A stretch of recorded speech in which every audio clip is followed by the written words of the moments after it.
सगळ्यांना नमस्कार।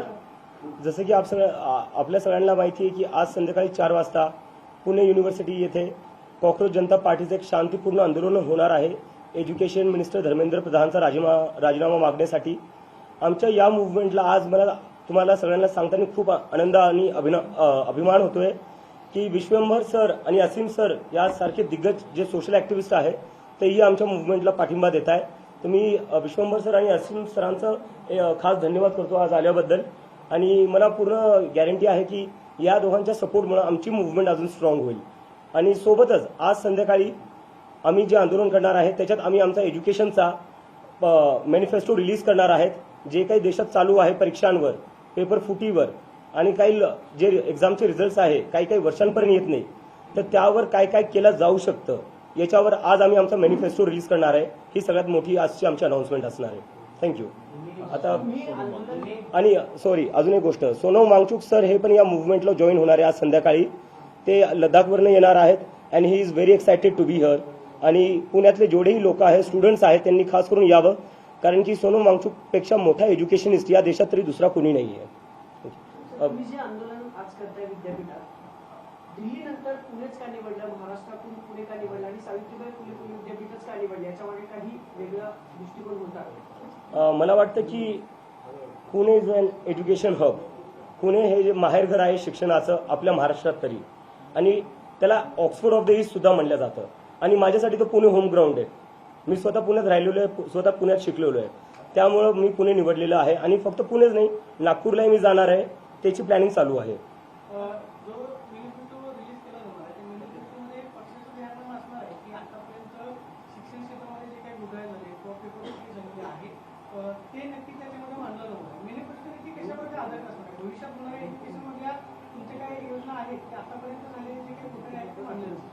परीक्षांमध्ये जो काही घोटाळा होतोय, पेपर फुटी होतीये, त्याच्यावर काय काय करता येऊ शकतं त्याच्यावर तो मॅनिफेस्टो असणार आहे। How to make the education system better.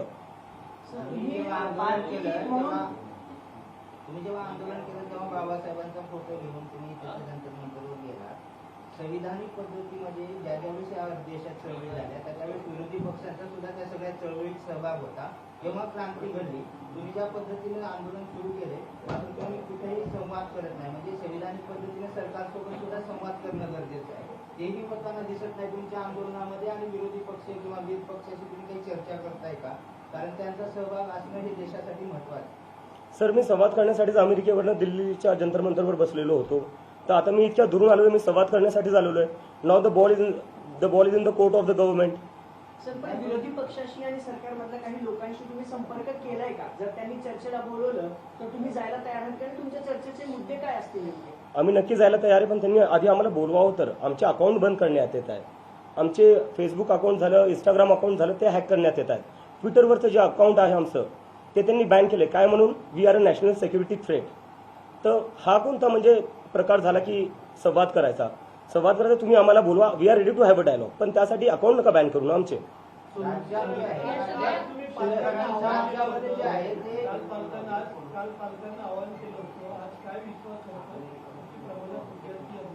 मला वाटतं हे जे आंदोलन आहे पुण्यातलं ते जंतर मंतरपेक्षा मोठं होणार आहे, असं मला नक्की गॅरंटी आहे। आणि आज ते संध्याकाळी आपल्याला कळेलच। एक ऑपोजिशन थेट भूमिका मांडली तुम्ही धर्मेंद्र प्रधानांचा राजीनामा, पण दुसऱ्या बाजूला Congress is also not with you, ते पण जाहीर टीका करताय। तर तुम्ही एक्झॅक्टली कुणाशी भांडताय आणि काय हे असणार आहे? आम्ही कुणाशी भांडत नाहीये, let me make it very clear. आम्हाला ना सरकारसोबत भांडायचं ना अपोजिशन सोबत भांडायचं आहे। आमचं फक्त एक आहे, नीटचे जे 22 लाख स्टुडंट्स आहेत, CUETचे जे 16 लाख स्टुडंट्स आहेत, CBSEचे जे 17 लाख स्टुडंट्स आहेत, SSC GDचे जे 40 लाखांपेक्षा जास्त स्टुडंट्स आहेत, असे 1 करोडपेक्षा जास्त स्टुडंट्स आहेत ज्यांच्यासोबत अन्याय झालेला आहे सिस्टमच्या फेलियरमुळे।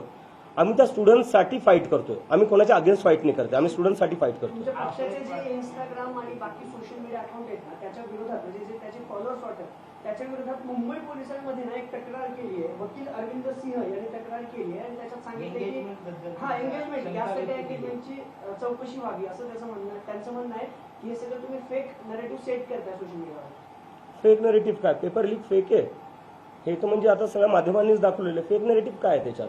ते तुमच्या सोशल मीडियाच्या अकाउंटद्वारे, सोशल मीडियाचे जे अकाउंट्स आहेत ना त्यांची एंगेजमेंट अचानक वाढली, फॉलोअर्स वाढले, हे सगळे फेक आहे असं त्यांनी तक्रार केली। मला असं वाटतं ना की जे काही लोक आहेत सरकारच्या साईडचे असू दे किंवा जी पार्टी सत्तेमध्ये बसलेली आहे त्यांच्या साईडचे, त्यांनी ना मेसेज समजून घ्यावा. Cockroach Janta party is a very big message for the country. हे तुम्ही इग्नोर करून हा मेसेज चालणार नाही. It's a message by the youth of this country that they are fed up of the existing political system. तुम्ही आज याला fake म्हणून म्हणसाल तर you are doing a bigger mistake by ignoring this people. हे जे काही मुलं आहे 19-20 वर्षाचे, यांची सगळ्यात मोठी कंप्लेंट हीच आहे की आमच्याबद्दल कोणी बोलत नाही, आमचे मुद्दे कोणी मांडत नाहीये. आता तुम्ही यांना फेक म्हणून परत तीच मिस्टेक रिपीट करताय. So please don't repeat that mistake. यांच्याशी बोला तुम्ही, यांचं ऐकून घ्या, यांच्या समस्या काय आहेत, यांच्या होप्स काय आहेत, यांना भारतासाठी ॲस्पिरेशन्स काय आहेत ते ऐकून घ्यावं. Don't dismiss them. आरक्षणावर तुम्ही काही भूमिका मांडणार आहात का? किंवा सध्याचं जे आरक्षण आहे त्यावर नाही, असं आमचं जे आहे ते परीक्षांवर आहे. परीक्षा कशा बेटर होऊ शकतात आणि जर त्याच्यात काही प्रॉब्लेम्स येतील तर त्याला कसं काय बेटर तरीकेने हँडल करू शकतो त्याच्यावर असणार आहे. शेतकऱ्यांच्या कर्जमाफीसाठी सरसकट कर्जमाफी भेटावं म्हणून आंदोलन सुरू आहे, त्यात तुम्ही सहभागी होणार आहात? नक्की सहभागी का नाही, पण जसं की आम्ही म्हणलं आम्हाला 15 दिवस झालेले, आम्ही एक मुद्दा धरलेला आहे. आधी आम्हाला त्या मुद्द्याचं सोल्युशन काढावं लागेल. जर आम्ही ते नाही देऊ शकलो तर आमची क्रेडिबिलिटी कशी बिल्ड होणार. First we have to deliver आणि ते आम्ही नक्की करू. आंदोलन करताय, मात्र त्यातले काही विद्यार्थी जे आहेत ते म्हणतात की विद्यापीठाचा नीटच्या परीक्षेचा किंवा त्याच्या क्लासेस किंवा काहीच विद्यापीठात होत नाही, त्याच्याशी नीट कुठलाच संबंध नाही. इतर वेळी जे विद्यापीठातले प्रश्न आहेत ते विद्यार्थ्यांचे खूप मोठे आहेत, त्याही विद्यार्थ्यांचे प्रश्न आहेत. तुम्ही विद्यार्थ्यांच्या प्रश्नासाठी लढताय, त्यांच्या विद्यापीठासोबत असलेल्या प्रश्नासंदर्भात आजच्या आंदोलनात काही भूमिका तुम्ही जाहीर करताय? 2020 मध्ये पुणे युनिव्हर्सिटी 12व्या नंबरवर होती इंडियाच्या रँकिंगमध्ये. It was one of the prestigious university in India. आज पुणे युनिव्हर्सिटी 91व्या नंबरवर आहे. तर हा कसा काय पुणे युनिव्हर्सिटीसाठी एक मुद्दा नसेल? गोइंग फॉरवर्ड तुमची स्ट्रॅटेजी काय असणार आहे? What is the government doesn't respond? कारण आतापर्यंत तुम्ही म्हणता की मला प्रतिसाद देत नाही. इथून पुढेही त्यांच्याकडनं काही रिस्पॉन्स आला नाही तर आंदोलन आता सुरू होईल का? काय करणार? जसं मी काल म्हणलं की हे आंदोलन आता आम्ही देशभर करू. आता आजचं आंदोलन झाल्यावर मी लखनौला जाणार आहे, त्यानंतर मी अमृतसरला जाणार आहे, नंतर बँगलोर, जयपूर, नागपूर या ठिकाणी जाणार आहे. आणि आम्ही आव्हान देणार आहे सगळ्या युवकांना की आपण सगळ्यांनी दिल्लीला जायचे 20 तारखेला आणि जोपर्यंत राजीनामा होत नाही तोपर्यंत कोणी घरी वापस येणार नाही. सर, दोन पण याची प्रश्न कुठे असे दखल घेतल्याचं दिसत नाही. तुम्ही पण काल बोलताना बोलले की आमची दखल घेतली जात नाही. नाही, असं नाहीये, दखल घ्यावंच लागणार आहे कुठं ना कुठं. कारण की मग दखल नाही घेत तर that raises even a bigger question on the democracy. मग आपण डेमोक्रेटिक कसं काय? डेमोक्रेसी काय? फक्त 5 वर्षातून एकदा इलेक्शन करणं, सरकार निवडून देणं, that is not democracy. Democracy is being accountable to the people for the next 5 years.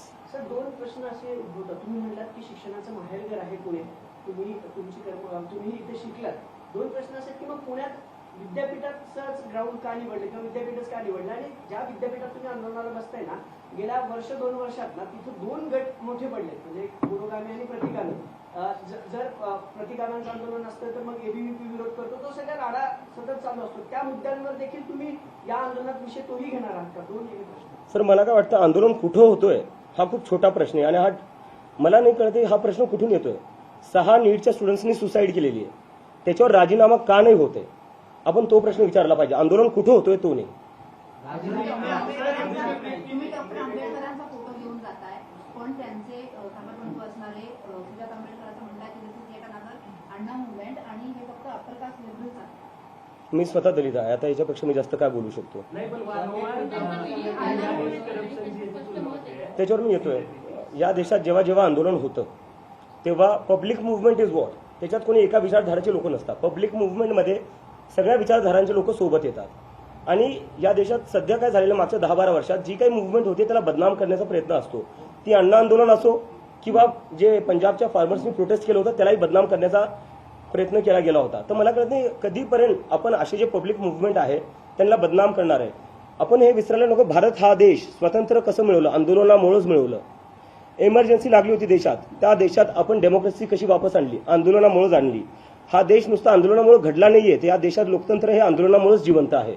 आणि जेव्हा जेव्हा पब्लिक मुव्हमेंट होती तेव्हा सगळेच लोक जॉईन होतात. अण्णा आंदोलनामध्ये विश्वंभर सरी होते, ते आज आमच्यासोबतही आहे. तर जेव्हा जेव्हा कोणतीही सरकार असेल जी खूप काळांसाठी पॉवरमध्ये आहे आणि जेव्हा लोकांचा राग त्यांच्या विरुद्ध जागा होईल तेव्हा सगळेच लोक सोबत येतील. तो उगी 1-2 लोकांमुळे आपण या आंदोलनाला असं बदनाम करायचं मला वाटतं that is very disrespectful for the people of this country. पण श्रमिक विद्यार्थी संघटना जी आहे ती आता मंत्रालयावर याच विषयावर मोर्चा काढते. असे वेगवेगळे मोर्चे काढण्यापेक्षा तुम्ही त्यांना आव्हान करणार आहे का की तुम्ही स्वतः दलित आहे नंतर आंबेडकरांना आव्हान करणार आहे का तुम्ही या सगळ्या चळवळीत पाठिंबा द्या म्हणजे तुमची ताकद वाढवली एकंदरीत. मी कालच सगळ्यांना ओपन इन्व्हाइट दिलेले आहे की जेवढे ऑर्गनायझेशन्स आहेत, जेवढे पेरेंट्स आहेत, जेवढे स्टुडंट्स आहेत, त्यांनी या सगळ्यांनी यावं.